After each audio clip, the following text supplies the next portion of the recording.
The massive research vessel Eternal Seeker drifted silently at the edge of the Sol system, its advanced cloaking systems rendering it invisible to what its crew believed to be primitive scanning technology. Commander Vex then stood before the ship's primary observation screen, his crystalline form refracting the soft light of distant stars as he studied the third planet with growing concern. "Most peculiar," he muttered, manipulating the holographic controls with practiced precision. "Senior researcher Rilna, your assessment of these readings." The smaller crystalline being approached, her surface patterns indicating deep concentration. "Commander, I must admit these findings contradict our initial classification of this species. We've observed them for 3 cycles now, and their behavior patterns defy all established models." "Elaborate," Vex then commanded, though he already suspected what his senior researcher would say. "Sir, they're simultaneously engaging in activities that should be mutually exclusive according to our development metrics. Look here." Rilna projected a series of images into the space between them. "They wage war with primitive projectile weapons in this region, while in another, they're manipulating quantum states to build computing systems that rival our own. They poison their atmosphere with industrial waste, yet they're also developing atmospheric cleansing technology that exceeds galactic standard." Vex then's crystalline surface rippled with unease. "And their space presence. That's the most concerning aspect, Commander. Their official space program appears deliberately inefficient.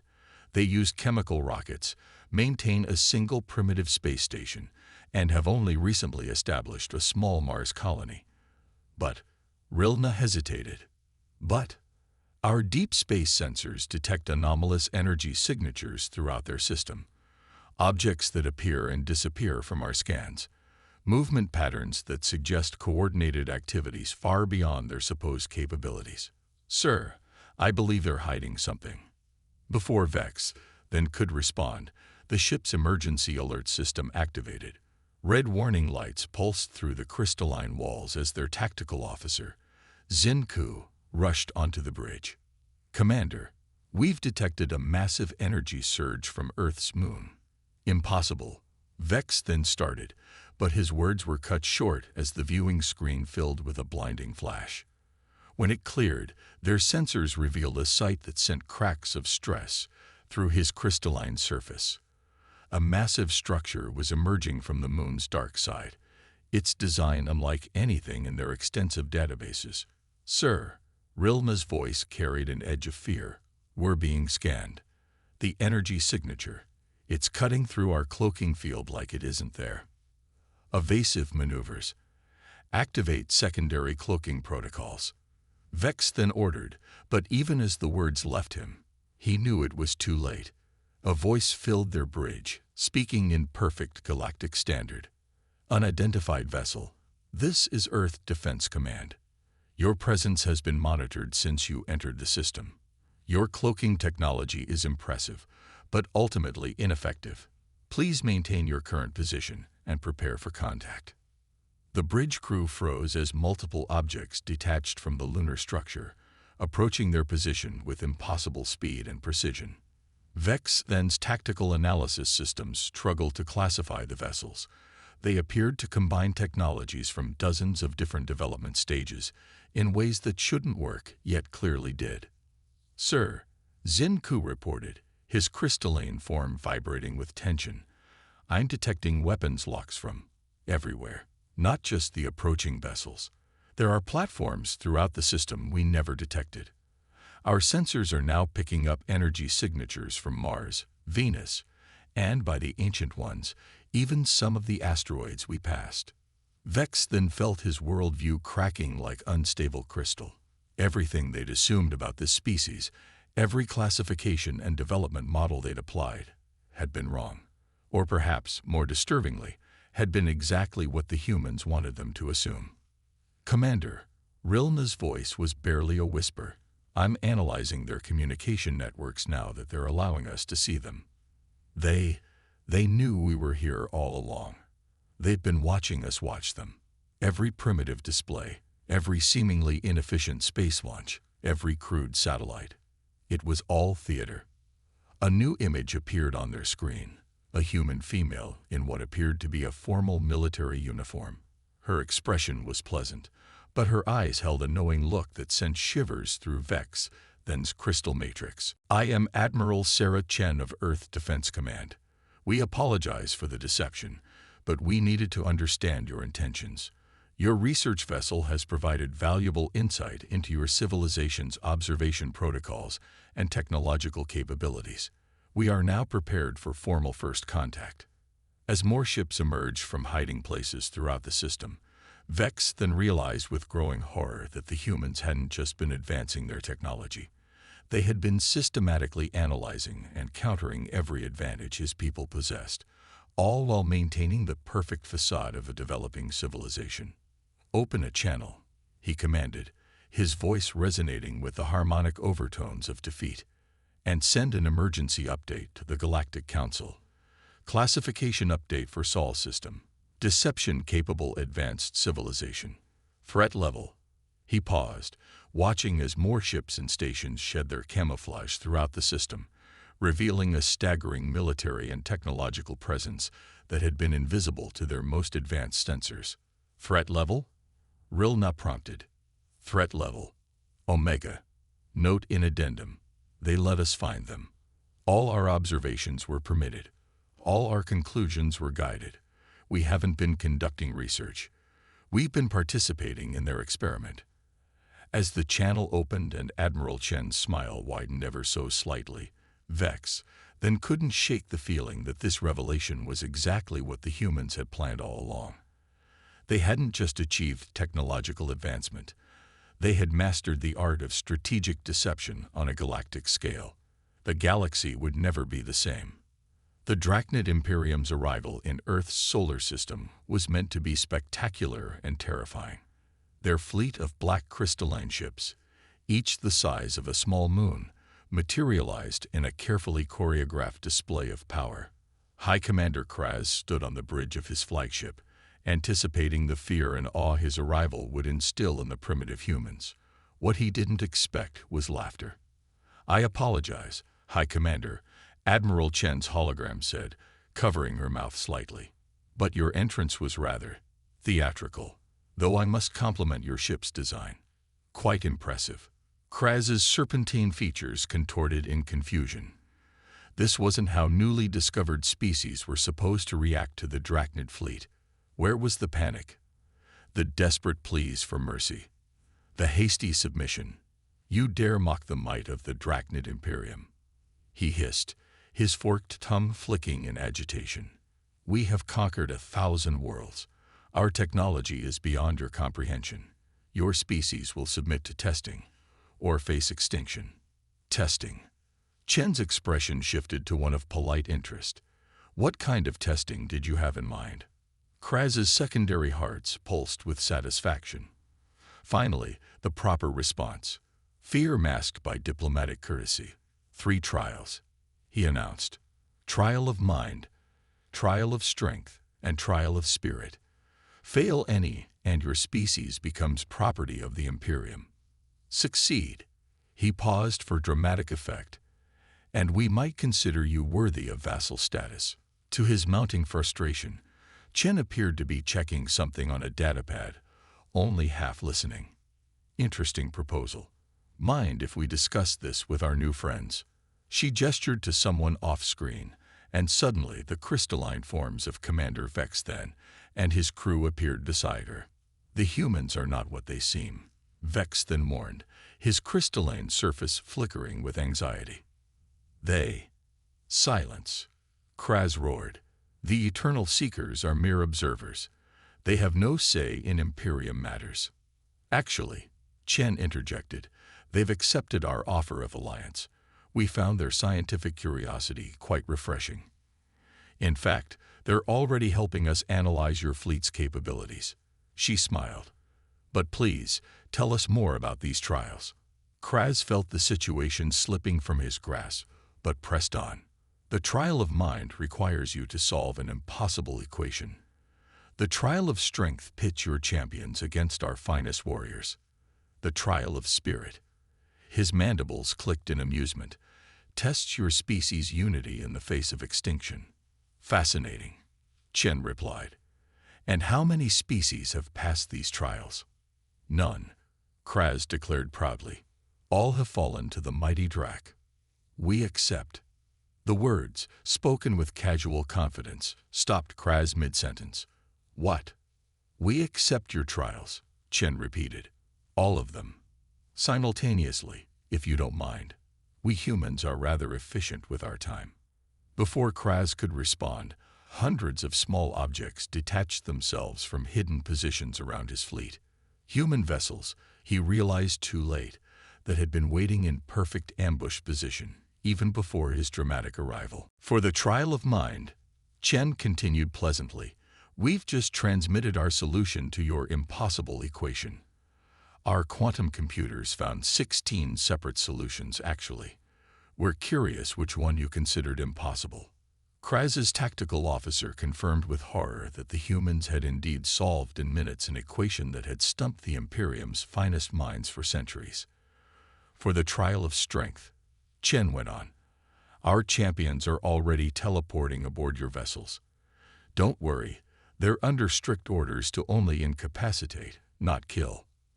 Alarms blared throughout the Drachnid fleet as human special forces, equipped with technology that seamlessly blended mechanical and biological enhancements, began systematically neutralizing the Imperium's legendary warriors. And as for the trial of spirit, Chen's smile took on a predatory edge. Well, you've already witnessed humanity's unity. Every nation, every faction, working in perfect harmony to welcome you to our solar system. We even united with our first alien visitors. She nodded toward Vex then. Would you like to surrender now, or should we continue demonstrating our species' capabilities? Kraz's scales paled as reports flooded in. His warriors were falling to humans who moved like living shadows. His unbreakable encryption was being torn apart by human AI systems. And most terrifying of all, his sensors were detecting massive energy buildups from positions throughout the solar system. Weapons platforms that could have destroyed his fleet at any moment. This is impossible, he stammered. You're supposed to be primitive. Your technology, your unity, it defies all logic. Oh, High Commander, Chen laughed softly. If there's one thing you should learn about humanity, it's that we specialize in the impossible. Now, shall we discuss the terms of your surrender? Or perhaps, her eyes sparkled with mischief, would you prefer to take our test instead? The mighty Drachnid fleet, terror of 1,000 worlds, found itself thoroughly outmaneuvered by a species that had seemingly mastered the art of appearing weak while harboring overwhelming strength. As Kraz struggled to comprehend his failure, he couldn't help but wonder, how many other secrets were the humans still hiding? In Geneva's Strategic Command Center, Admiral Chen ended the transmission and turned to her staff. Well, that was invigorating. Did we learn anything useful about their technology? Their FTL system is interesting, a young physicist replied. We might be able to incorporate some elements into Project Prometheus. Though honestly, our current designs are more advanced in most areas. And their warriors? Chen asked. A scared veteran grinned. Strong, but predictable. They rely too much on brute force. No adaptability. Chen nodded, then turned to Vex then. Your thoughts, Commander? The crystalline being's surface rippled with what humans had learned was amusement. I think, Admiral, that the galaxy is about to become a much more interesting place. Though I must ask, how long have you really been capable of interstellar travel?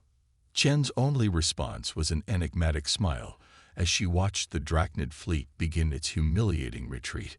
Some secrets, after all, were worth keeping. At least for now. The Xi were dying.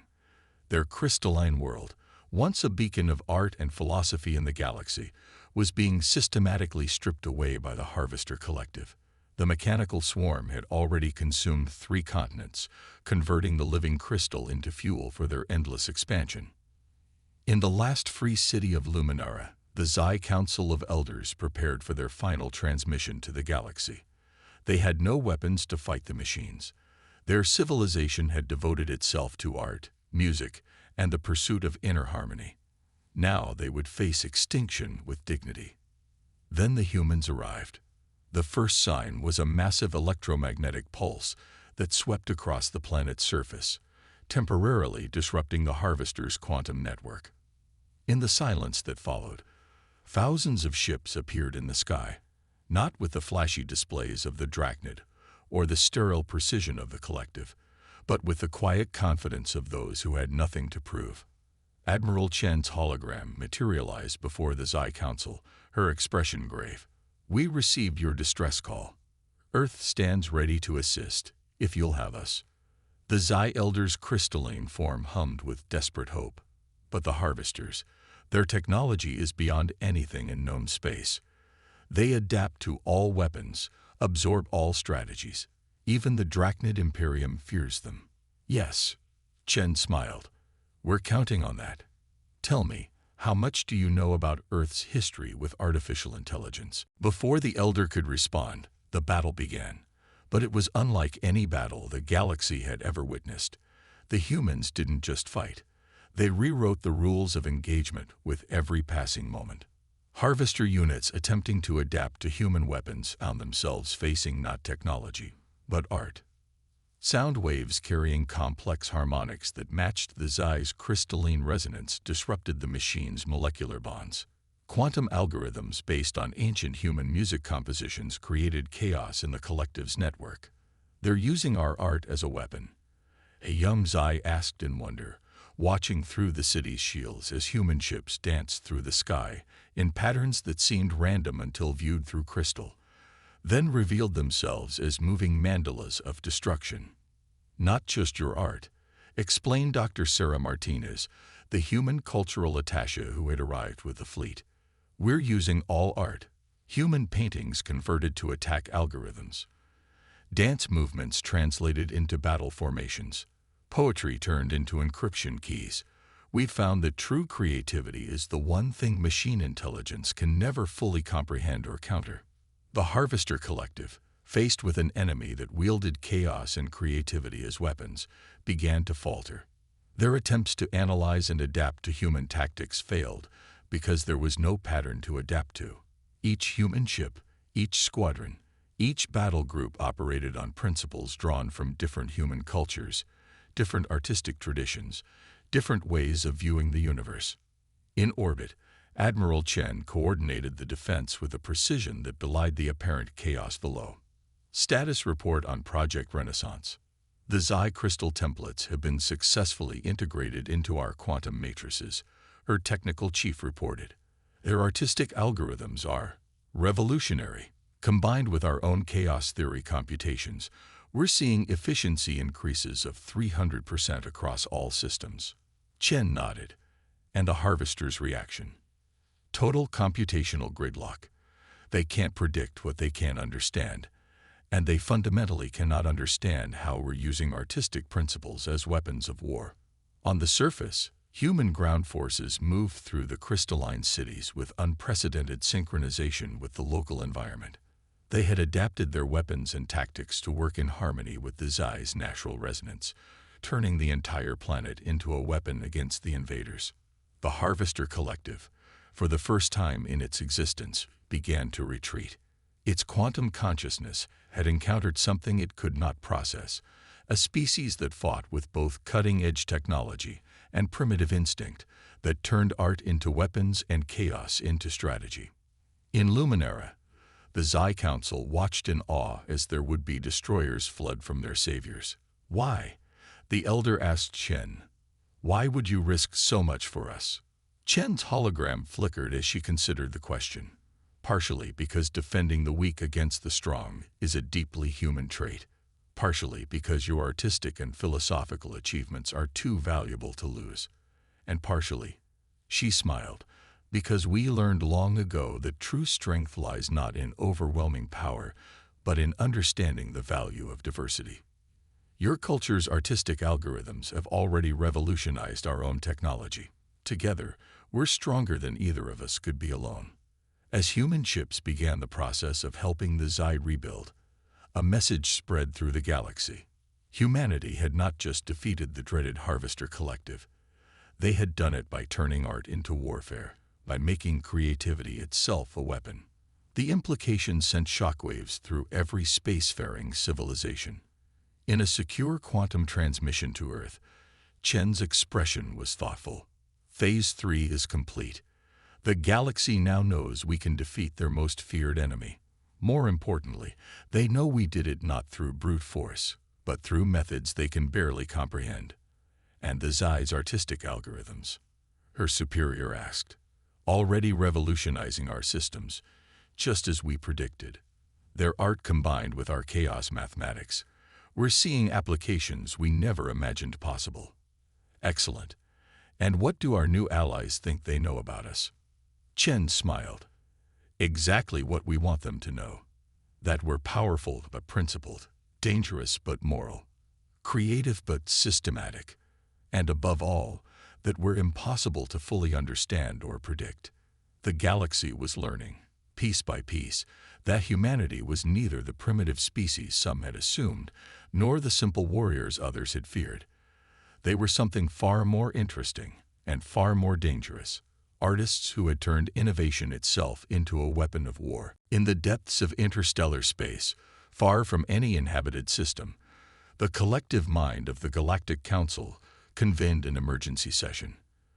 Representatives from 1,000 species gathered, their various forms, crystalline, energy-based, biological, and mechanical, all unified by a single concern: humanity. They've done it again, announced first speaker Exile, their plasma form flickering with agitation. The humans have revealed another layer of their capabilities, and once again, we find ourselves wondering how deep their deceptions go. The evidence floated in the chamber center, holographic recordings of Earth's latest defensive action. A massive invasion fleet from the Omega Quadrant, comprised of self-replicating war machines, had attempted to breach Sol's defenses. The resulting battle had lasted exactly 6 minutes. Observe, Exile continued, focusing the display on a particular moment. What we initially classified as primitive orbital defense platforms revealed themselves to be quantum singularity generators. They didn't just defeat the invasion fleet, they rewrote the laws of physics in localized space.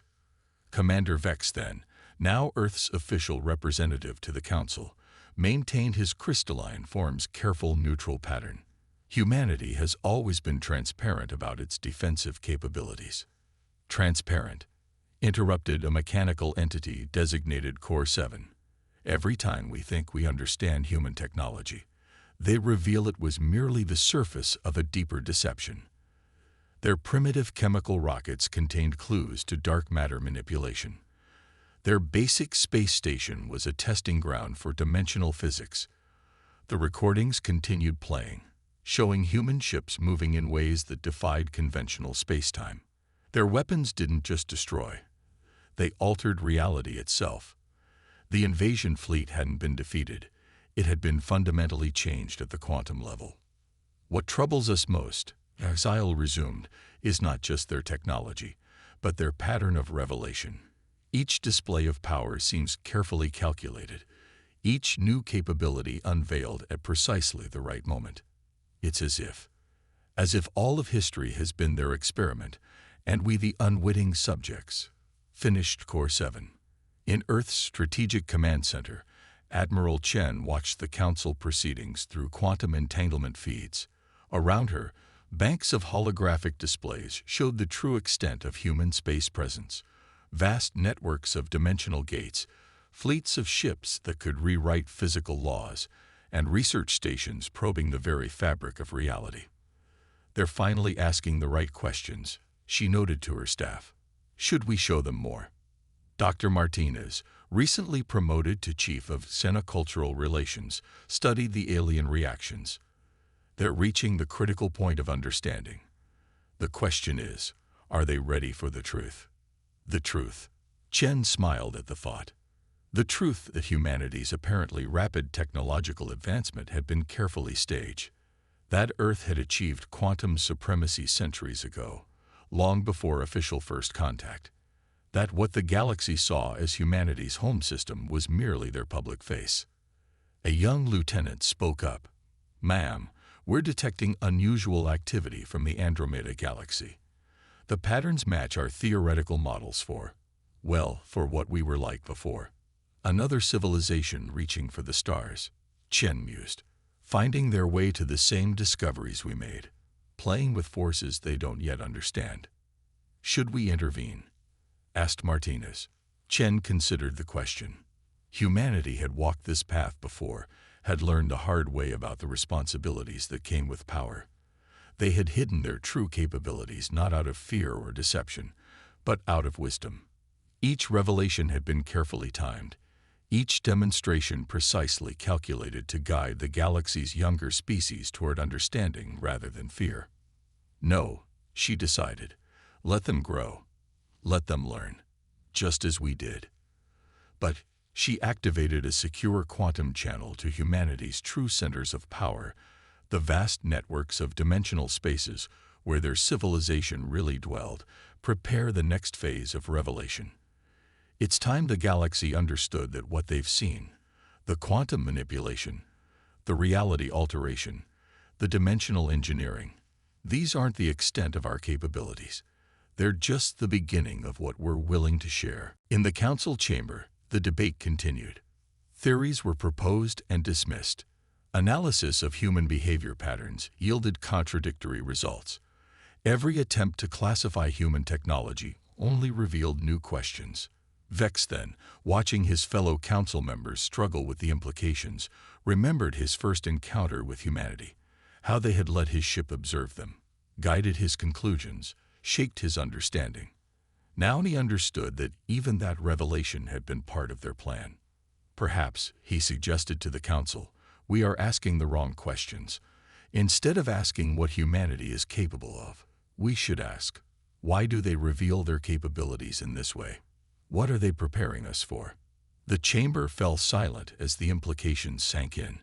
If what they had seen was merely what humanity chose to show them, if each revelation was a carefully measured lesson, what greater truth lay behind the curtain? In her command center, Chen received an alert. Deep space sensors, operating on principles the galaxy wouldn't discover for millennia, had detected something approaching from beyond the dimensional barrier. Something that humanity had been preparing for since they first looked up at the stars and realized they weren't alone. "Now," she said softly, "we'll see if our students are ready for their final exam."